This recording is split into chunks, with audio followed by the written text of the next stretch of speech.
Congressmember Ilhan Omar, I know your time is very short, and I wanted to ask, with the media painting you as a one-issue Congress member, what you think is being missed? For example, yesterday, the first ever hearing on Medicare for All, the emotional testimony of the Ady Barkan, who is dying of ALS, and others. If you can talk about Medicare for All, why you've come out in support of it, and also whether you feel that President Trump should be impeached.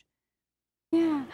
So Medicare for All and the testimony of Ady, the very impassioned testimony of someone we all love and are really excited that he gets the opportunity. He got the opportunity to speak at the first hearing of a policy that he's been so passionate about, is one that I am really privileged enough to be the vice chair of the Medicare for All caucus. It's important that we recognize healthcare as a human right, and that we make sure that everyone, regardless of their economic status here in this country or their employment status, should have access to healthcare. It's one that I'm very passionate about. I talked about how my aunt, at a young age in Somalia, died because she didn't have access to insulin to take care of her diabetes. And in Minnesota, we had a very young man around the same age as my aunt, in his early 20s, who died because he could not afford insulin. And so to have something like that happen, not in a country like Somalia, but here in the United States as well, is one that we should be ashamed of, and one that we should work really hard to make sure it doesn't happen again. Impeachment? And in the question of impeachment, it's about time. We've had the investigations. Mueller has clearly stated that if he was giving a different opinion by the general attorney, that he would indict. And now he's kicked the ball to Congress, and we have an opportunity now to start impeachment proceedings for events that happened pre-election. And Rashida, myself, Alex, and others are pushing to make sure that we can investigate post-election Trump and many of the obstructions and criminal activities that might have taken place in his White House. Well, I want to thank you so much for being with us, Congressmember Ilhan Omar, Minnesota Congressmember representing the 5th Congressional District, first Somali-American elected to the U.S. House of Representatives, one of the first Muslim women in Congress. I know you have to leave us, but we're going to turn now with your words, the words you shared yesterday at the reflecting pool outside the Capitol, speaking at the rally in your support. Here's the thing that really offends a lot of people, and the reason that we are here. I was born as a very liberated human being to a country that was colonized, that recognized that they can colonize the land, but they can't colonize your mind. To people who recognized that all of us deserve dignity, and that no human being was ever going to tell you that you were less than them. Yes. 13 people organized for our independence in Somalia. Wow.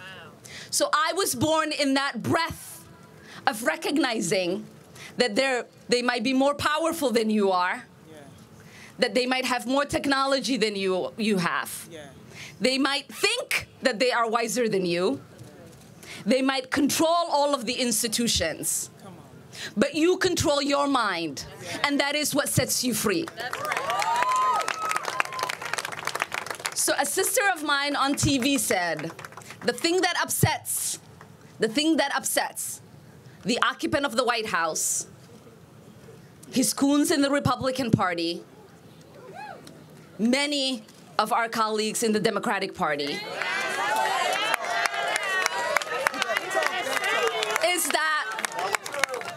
is that they can't stand, they cannot stand that a refugee, a black woman, an immigrant, a Muslim shows up in Congress thinking she's equal to them.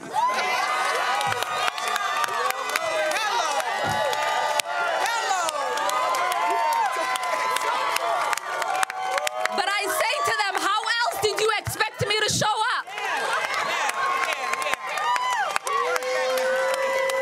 So here's the reality. I tell people every single day, I have a certificate that everyone else has hanged in their offices in Congress. The same exact certificate of election. But I got more people who voted for me and sent me here than 428 of them. So when they say, who does she think she is? When they say, who does she think she is? I am the one that the people sent to be a voice for them.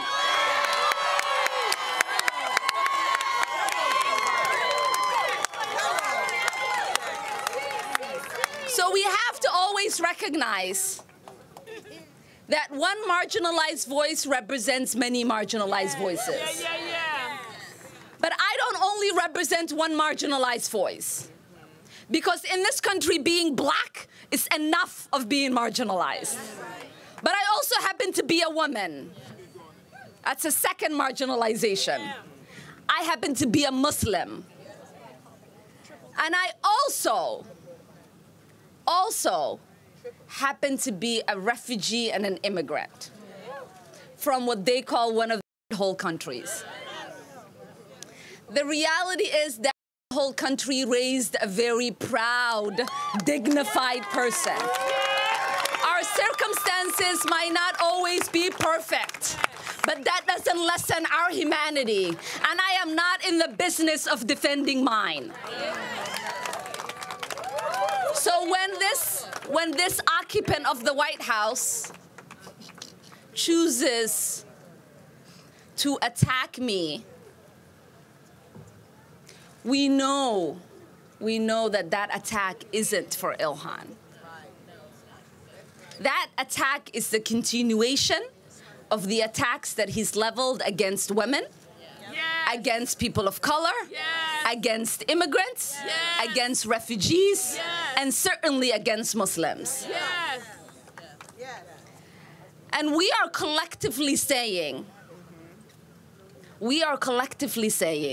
your vile attacks, your demented views are not welcome here. This is not going to be the country of the xenophobics. This is not going to be the country of white people. This is not going to be the country of the few. This is the country of the many. This is a country that was founded on the history of Native American genocide, on the backs of black slaves, but also by immigrants. And so as much as we need to remedy the history that we continue to neglect, we also must recognize that every liberty that we enjoy here, every single progress we get to celebrate, came about because immigrants participated in it. Yes. So I know my place in this society. All of you know your place in this society. And it's one that is equal to every single person that walks in it.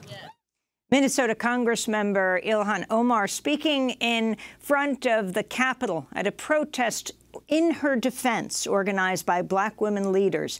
Sitting behind her, Angela Davis, Congresswomen Ayanna Pressley and Rashida Tlaib, urging Congress to censure President Trump, who they referred to simply as the occupant of the White House, for his attacks on Omar, and to send a message to both political parties, hands off Ilhan Omar. She says she has suffered a spike in death threats against her since President Trump pinned a tweet of a video that juxtaposed Ilhan Omar against the 9/11 attacks.